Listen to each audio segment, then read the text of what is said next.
महाराष्ट्र के राजनीतिक समीकरण बदलते नजर आए, जहां पर मुख्यमंत्री पद पर बैठे एकनाथ शिंदे तो दूसरी तरफ शरद पवार संग उद्धव ठाकरे को भी कई बड़े झटके लगे। उद्धव ठाकरे ने जहां सीएम पद से इस्तीफा दिया तो दूसरी तरफ महाविकास आघाड़ी जो सत्ता में थी वो बिखरती नजर आई। शरद पवार एकनाथ शिंदे जो नए मुख्यमंत्री बने थे उन्हें फोन करने पर मजबूर हुए और उसके बाद जो बातें कही वो उनसे कहीं ना कहीं कुछ जुड़ी बातें निकल कर सामने आई। दरअसल हुआ ये था कि जब एकनाथ शिंदे नए सीएम बने तो बातें ये कही गई कि एकनाथ शिंदे को शरद पवार ने फ़ोन करके बधाई दी थी और उसके साथ कुछ बातें भी रखते नजर आए थे। शिंदे गुट के मीडिया प्रवक्ता दीपक केसरकर ने कहा था कि शरद पवार ने फ़ोन किया था और साथ ही साथ उनको बधाई देते नजर आए थे और कुछ बातें कही थी, जहां पर उन्होंने कहा कि किस तरीके से शरद पवार ने कहा कि आप सतारा के हैं, इसलिए सतारा के लिए मैं आपसे कई चीज़ों की अपेक्षा करता हूं। यानी कि सतारा के रांगपा प्रमुख शरद पवार भी हैं। और उन्होंने ये भी तब कहा था कि अभी ईडी का शासन है लेकिन वो ईडी नहीं है, यहाँ ईडी का मतलब एकनाथ शिंदे के लिए ई और देवेंद्र फडणवीस के लिए डी है। गौरतलब है कि उद्धव ठाकरे के महाराष्ट्र के मुख्यमंत्री पद से इस्तीफा देने के बाद शिवसेना के ही विधायक एकनाथ शिंदे नए मुख्यमंत्री बने, लेकिन शिवसेना से ही एकनाथ शिंदे की विदाई कर दी उद्धव ठाकरे ने। जहां पर शपथ समारोह ग्रेड में पूरी तरीके से बीजेपी के सारे यहां पर प्रवक्ता दिखे, सारे यहां पर एकनाथ शिंदे गुट के नेता दिखे, शिवसेना का ज़्यादा कोई था नहीं। दूसरी तरफ अगर आप बात रखें किस तरीके से तारीफ करते नजर आए थे एकनाथ शिंदे की शरद पवार, किस वजह से वो भी समझने की कोशिश करिए।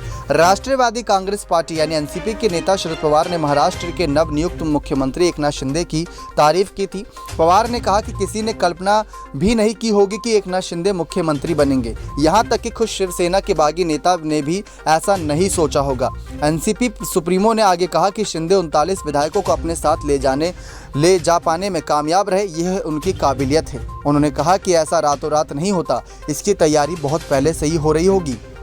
इसी के साथ एनसीपी सुप्रीमो शरद पवार ने कहा कि महाविकास आघाड़ी में कुछ कमी नहीं थी, लेकिन एकनाथ शिंदे 39 विधायकों को ले जाने में सफल रहे, यह उनकी काबिलियत है। वरिष्ठ नेताओं के आदेश पर देवेंद्र को उप मुख्यमंत्री बनना पड़ा, ये बात निकलकर सामने आई थी। लेकिन जिस तरीके से एकनाथ शिंदे के इस कदम की तारीफ करते नजर आए शरद पवार, तो अगला निशाना क्या हो सकता है? क्या यहाँ पर उद्धव की शिवसेना को छोड़कर आगे शिंदे गुट के साथ हाथ मिला सकते हैं? क्योंकि शरद पवार ने तब तो महाविकास आघाड़ी का ही एक जन्म दिया था, जहां पर एनसीपी, कांग्रेस और शिवसेना थी। सत्ता में रहने के लिए यहां पर शरद पवार ने उद्धव ठाकरे का पूर्ण रूप से साथ दिया था। जब शरद पवार और उद्धव ठाकरे एक हुए थे तो बीजेपी अलग राह अपनी चुनती नजर आ रही थी। अमित शाह के फैसले पर कोई चिंतन मंथन नहीं हो रहा था, ये सोचने वाली बात थी।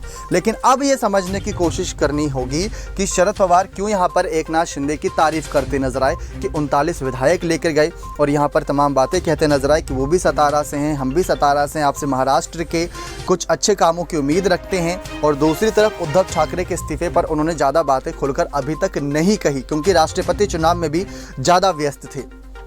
तो क्या होगा आगे का राजनीतिक समीकरण? शिवसेना के चुनाव चिन्ह को लेकर अब लड़ाई हो रही है। यहाँ पर शिंदे गुट और मुख्यमंत्री रह चुके उद्धव ठाकरे के बीच वो लड़ाई कौन जीतेगा, ये देखना दिलचस्प होगा। और शरद पवार जो राजनीतिक पूरी तरीके से जानते हैं, वो कैसे फिर से सत्ता में आएंगे, ये देखना और ज़्यादा दिलचस्प रहेगा। क्योंकि एकनाथ शिंदे मुख्यमंत्री हैं, उप मुख्यमंत्री देवेंद्र फडणवीस हैं। लड़ाई में यहाँ पर पूरी तरीके से आगे उद्धव ठाकरे भी नजर आ रहे हैं और खुलकर बयानबाजी जारी है। लेकिन शरद पवार के इन कदम से देखना यही दिलचस्प है कि आने वाले वक्त में राजनीतिक समीकरण कैसे बदलते हैं। नेक्स्ट 9 न्यूज़ रूम की रिपोर्ट।